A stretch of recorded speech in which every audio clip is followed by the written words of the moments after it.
As is the norm, I had planned on doing a different review today, but due to me being lazy and also running out of time, I had to do a last minute substitution. Yeah, I know, I need to get off my ass and play more games.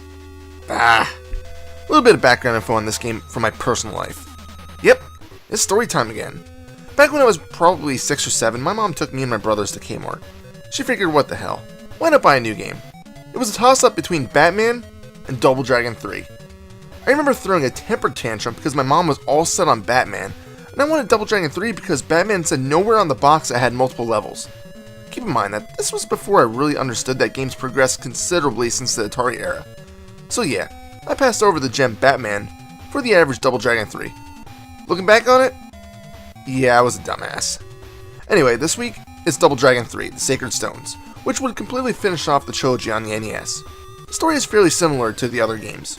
Once again, Marion, Billy's girl, gets kidnapped. What a surprise.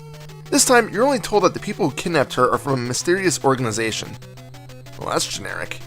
Billy then meets up with some creepy old broad named Haruko, who says that she has information about Marion's kidnapping. Supposedly, they will hold her for ransom until we get the 3 Sacred Stones of Power. Hence the title of the game. The game itself is your standard beat 'em up. You progress through each room, defeating the enemies that appear. The way out will only open up once all enemies are beaten to a pulp. So how do you show your enemies the power of your Kung Fu? Let me explain the controls. A punches and B kicks. Press both together and your character will jump into the air. Tapping left or right twice quickly will make your character break out and run. When jumping, you have 3 different attacks available. If you're jumping straight up in the air, you'll perform a damaging attack. If jumping at an angle, pressing B will result in a jump kick and A in a different attack, depending on your character. Maybe I should discuss that. There are technically 4 playable characters in Double Dragon 3. You start out with Billy, who has that awesome cyclone kick. Unlike Double Dragon 2, this attack is the one performed by jumping up straight. If you're playing a 2-player game, you also have access to Billy's brother Jimmy, who has the exact same moveset. After level 2, you'll get access to a Chinese man named Chin. Chin is the highest power rating of the 4 characters, and also the largest life bar. His biggest downside is that he's extremely slow.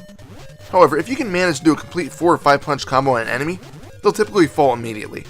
That's just how much damage Chin has in his hands. His jumping attacks consist of a jump kick, a headbutt, and a double kick. After stage 3 you get Ranzu. He's a ninja in training and is your weakest member. As such, he's also the quickest. He's the only character who cannot pick up weapons, but he does wield a sword as his punching attack. He's also the character that jumps the highest, which helps in a few platforming sections that are in the game. Each character also has a special secondary weapon. Billy and Jimmy have a set of nunchucks. Chin has an iron claw, and Ranzu has 20 shurikens to throw.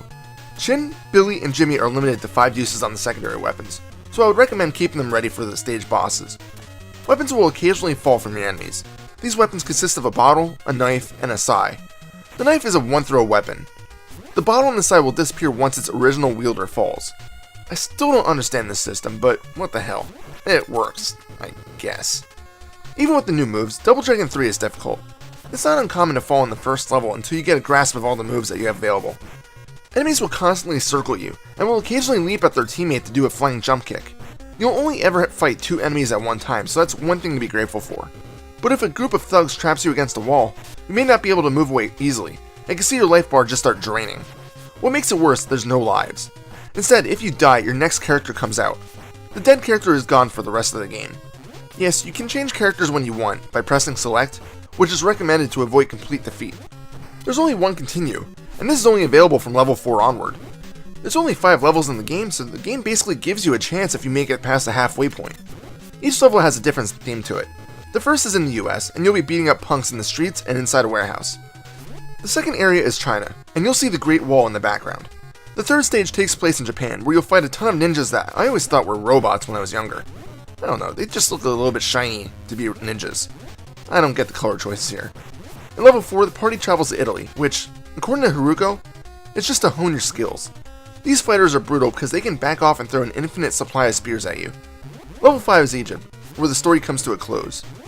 The biggest problem with Egypt is that the beginning of each level contains a few platforming elements.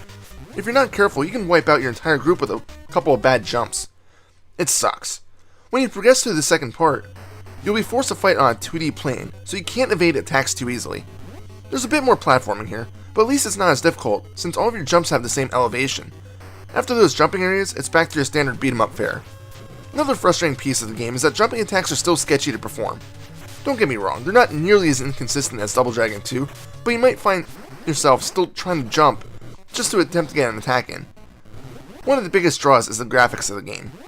Each character is detailed well, and their background visuals are simply eye-catching. The bosses may be a bit deformed due to their size, but they still have some great details put to them.